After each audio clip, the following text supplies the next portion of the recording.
அன்புக்குரியவர்களே, இந்த கோயில்பட்டி பொதுக்கூட்டத்திற்கு தலைப்பாக இட்ட பெயர் புரட்சித்தி.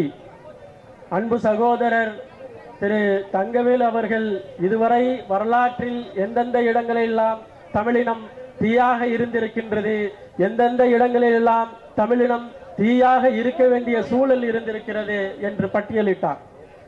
உண்மையிலேயே முத்துக்குமார் என்பவர், அவருடைய மரண சாசனம் இந்த இரண்டும் தான் தமிழ் தேசிய அரசியலுக்கான முதுகெலும்பை வளர்த்து விட்டது.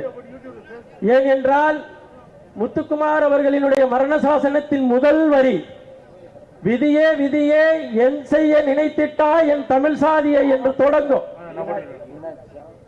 முத்துக்குமார் என்கின்ற ஒரு மனிதனுக்கு, ஒரு போராளிக்கு தான் சார்ந்த சாதி இருந்தது, அல்லது தனக்கு அடையாளமாக ஒரு சாதி இருந்திருக்க கூடும். அன்றைய நாளில் தான் இருந்த இயக்கத்திற்கு, தான் இருந்த கட்சிக்கு என்று ஒரு சாதி இருந்திருக்கும். ஆனால் அந்த பெருமாவீரன் என்று சொல்லக்கூடிய பிரபாகரனை நெஞ்சிலே ஏந்திய முத்துக்குமாருக்கு ஒரே ஒரு எண்ணம் தான் தோன்றியது, ஒட்டுமொத்தமாக இருக்கின்றது தமிழ் சாதி, அந்த தமிழ் சாதியினுடைய விடுதலைக்காக நாம் உயிரை கொடுக்க வேண்டும் என்று. முத்துக்குமாரின் ஈகத்தை பற்றி பேசுவதற்கு இன்றைய அளவில் இன்றோடு சரியாக 14 வருடம் முடிந்தாகிவிட்டது.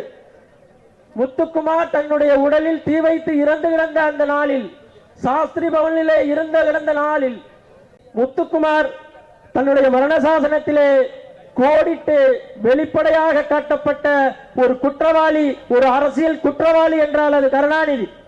கருணாநிதியை பற்றி சற்றேறக்குறைய தன்னுடைய மரண சாசனத்தின் 7 பக்கங்களில் 4 பக்கங்களுக்கு மிகலாமல் கருணாநிதியினுடைய இனத்துரோகத்தை பட்டியலிட்டார். அதே போல இன்றைய நாளில் தன்னுடைய நினைவு நாளை அனுசரிக்கின்ற பழனி பாபா அவர்களும் கருணாநிதி தான் துரோகி என்று பட்டியலிட்டார்கள். அப்போ இந்த இனத்தின் தமிழ் தேசிய அரசியலானது கருணாநிதி என்கின்ற துரோகியின் அரசியல் துரோகத்தை தோலுரித்து காட்டுவதில் தான் இருக்கின்றது. முத்துக்குமாரே முத்துக்குமார வீர வணக்கம், உன் மூச்சு காற்று சோனியாவை சுட்டரிக்கும் என்று அன்று பாடினார்கள். இன்று வரை, அன்று ஆட்சியை இழந்த காங்கிரஸ் இன்று வரை இந்த புரட்சி தீயில வெந்தே கிடக்கு. கெடு வாய்ப்பாக அம்மையார் ஜெயலலிதா இறந்த பிறகு, ஓபிஎஸும் இபிஎஸும் முரண்பட்ட பிறகு கருணாநிதி குடும்பம் ஆட்சி அதிகாரத்தில் ஏறி இருக்கு. அந்த கருணாநிதி குடும்பத்தை 2026 நம்ம பேசிக்கலாம். 2024 சோனியாவினுடைய காங்கிரஸ் முன்பு இருந்ததை விட தமிழ்நாட்டில் 1% கூட எகிரக்கூடாது.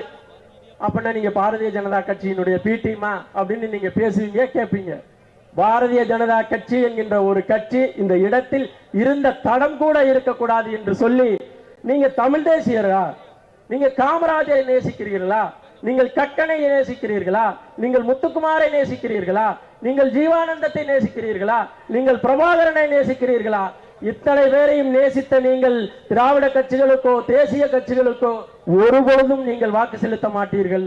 உங்களுடைய வாக்கு நாம் தமிழர் கட்சியினுடைய வாக்காக மட்டும் இருக்கும் என்று சொல்லி தந்த வாய்ப்புக்கு நன்றி கூறி விடைபெறுகிறேன்.